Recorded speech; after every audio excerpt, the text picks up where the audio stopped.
Hi, everyone, and welcome to Care Team Chronicles. My name is Sasha, and today we are talking about nutrition and your well being. We have expert nutritionist Lucie of Edukale here today to answer our questions on how she famously says, eat right, boost your health, and maximize your life. Lucie is joining us from Paris, France today. Lucie, thank you so much for joining us. Well, thank you so much for having me. Yes, of course. Would you mind sharing with me how it is that you found nutrition and what your mission is with Edukale? Sure. So I'd always been fascinated with general human health. So I decided to pursue biology. And then I realized that everything that touched on nutrition was really what I loved the most. So I pursued with a master's in nutrition. And I also created this blog, Edukale. And it's a nutrition and health blog. And my mission with it is, first of all, to help people understand the impact that nutrition can have on their health and that having a good relationship with food can also have on their health.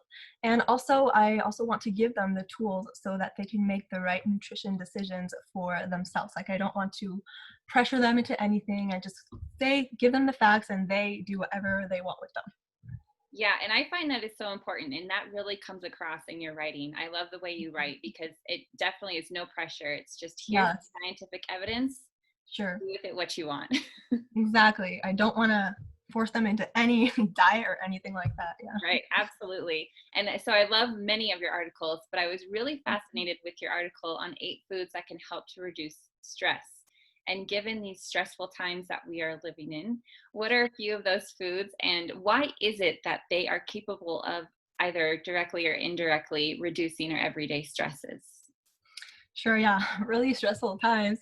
So before talking about any specific foods, obviously I want to mention that it's more of like a long-term thing, eating whole foods, limiting processed foods throughout the year. That's gonna work better than just eating like a bunch of like anti-stress foods on one day. Mhm. But that being said, there are foods which actually have certain properties to reduce stress.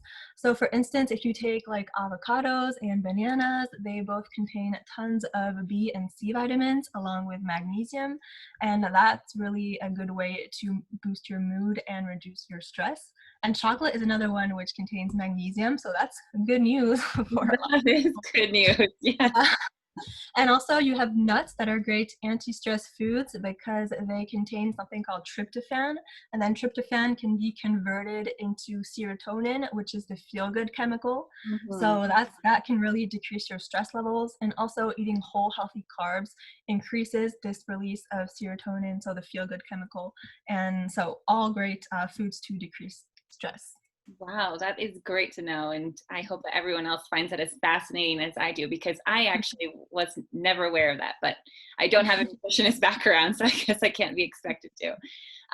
So thank you for sharing that. I wanted to touch on another article that I also loved, which was the problem with cheat meals. And you were right when you said it's not what you think it is.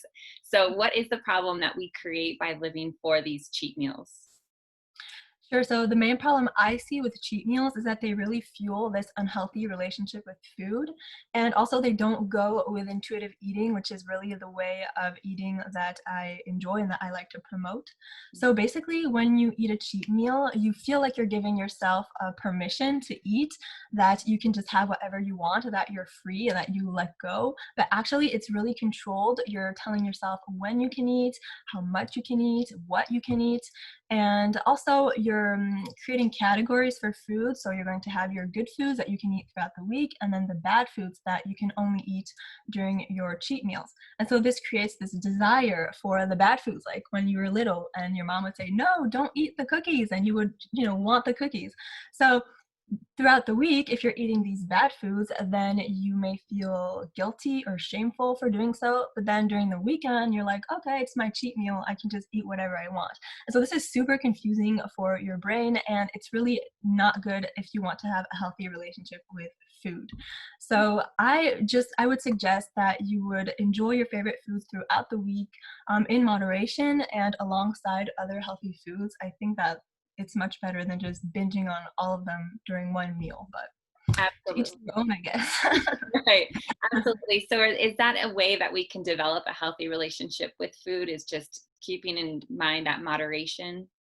Sure, that's a great point, and I really like the aspect of a relationship with food. I think it's often overlooked. People just dive right in, like the nutrients and the macros and the calories. But I think that really developing a relationship with food, like a healthy one, is really the basis of any good nutrition and health in general. So to do that, I would say the first thing you want to do is really actually learn the basics of nutrition, because for some people they don't know what's healthy for them, what's good or bad for them. So that's really important. And then I would also suggest developing an intuitive way of eating.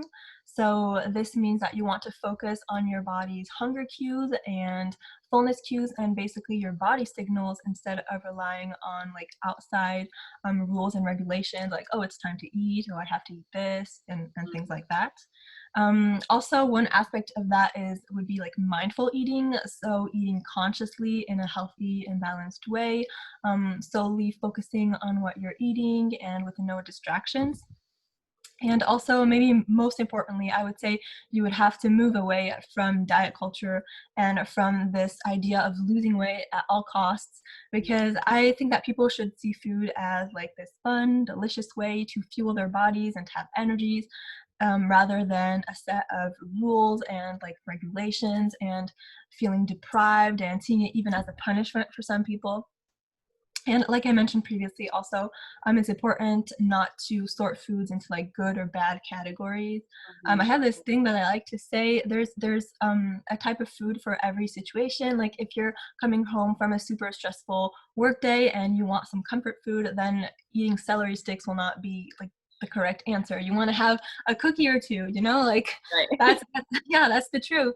But on the other hand, if you're looking to have like a healthy, balanced lunch and you're looking for a food with nutrients, then celery sticks will be the better idea than cookies. So I like to say that there's room for every food on your plate. It's just kind of um, it's all about balance. And so, in short, I would say for a healthy relationship with food, focus on your health and focus on creating healthy eating habits, and on making all of these things sustainable, because you don't want to be like yo-yo dieting and things like that. And then weight loss will follow if it's meant to, but it shouldn't be like your main goal or anything like that.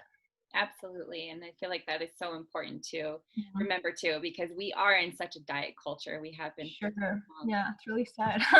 It is, yeah. And so speaking of being mindful and, choosing your health first, we are heading into this cold flu season on top of the Yeah. virus that we're experiencing. So are there ways that we can boost our immune system with food?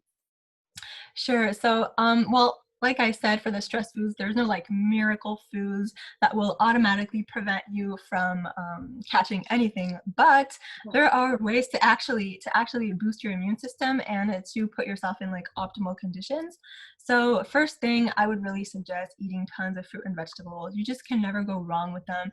They're filled with vitamins and antioxidants, and like vitamin C, for instance, really helps your body fight off infections, and they're better found in foods than in supplement form, because I know that lots of people like to supplement with vitamin C, but just get them from your food, it's better. Yes. And so I would recommend eating like oranges, bell peppers, there's like tomatoes, kiwi, broccoli. All of these foods are really rich in vitamin C. And also, like a little tip, frozen fruit and veggies are also really nutrient dense, sometimes even more, because they've been frozen like at the perfect time where they have all their vitamins. And I don't know, I'm just throwing it out there because I know that some people say, oh, in the winter there's no like fresh fruits, but yes, get the frozen one. It's it's good. And also, I would suggest eating foods that are good for your gut, because your gut microbiome is also a part of a healthy immune system. So, again, fiber in fruit and vegetables, also fiber in whole grains. You can also have fermented foods, so like yogurt, kefir, like kombucha, sourdough, things like that. And again, like little bonus tips, you can add herbs and spices to your meals because they have tons of antioxidants and anti-inflammatory, antibacterial properties, and they taste All the good great. stuff. Yeah. So yeah, that's really, people forget about herbs and spices, but Yeah. really, Yeah. there's tons of good stuff there. Yeah. Definitely, that's so true, and it's all part of our nutrition. So if we were Sure. to go about to begin to create this habit of ensuring that we're nourishing our bodies day to day, what conscious decisions can we start making right now with our meals? Is that including those kinds of fruits and vegetables, the spices? Totally. That's great. And so in general, I would say like nourishing your body means eating like a variety of foods that give you all of these nutrients that you need. And it's about also eating like healthy and balanced meals, but that you enjoy because you don't want to be punishing yourself with salad that you hate every day. That's terrible. You want to feel happy and energized, and also again, you want to have a healthy relationship with food. So a good starting point, like you mentioned, eating the fruit and vegetables, all these things, whole grains such as brown rice, whole wheat pasta, oats, bulgur, things like that. Healthy protein such as like legumes, beans, quinoa, and healthy fats like nuts and seeds. Those are kind of the foods you can't go wrong with because as you may know, there's tons of like controversial things about nutrition. So just Mhm. eat these foods, you can't go wrong, and then do do whatever you want, but at least you're good if you're eating this. And so in general, it's just like eating mainly whole foods and trying to limit processed foods. But this does not mean that you should never eat junk food or processed foods. I love junk food and processed foods. It's really important to have this balance. And again, I like to say that you should aim for like eating mainly healthy, mostly healthy. If you want to have this meal like with a big bowl of vegetables and legumes and rice, but then you also want to have cookies for dessert, that's like totally fine.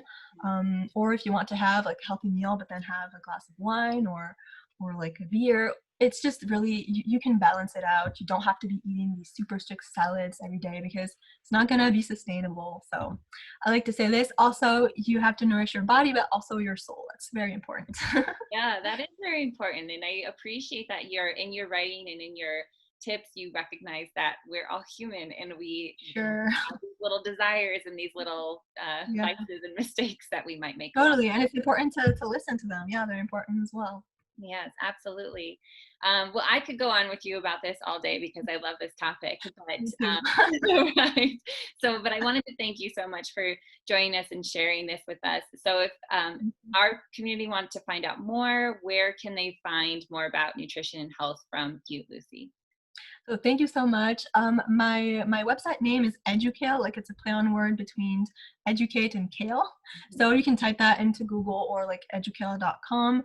And my YouTube channel is called Edukale with Lucie, but there's also a link to my channel and like my Pinterest account and my newsletter in my blog. So I would love to connect with anyone. Yes, absolutely. And we'll be sure to put those links here in our description. Okay, So, thank you so uh, much. thank you, Lucie, for joining us so much. We Thank really you so much for having me. It was great. It was a great yes, chat. yes, and thank you everybody at home for watching and be well. And we will see you next week right here. Bye.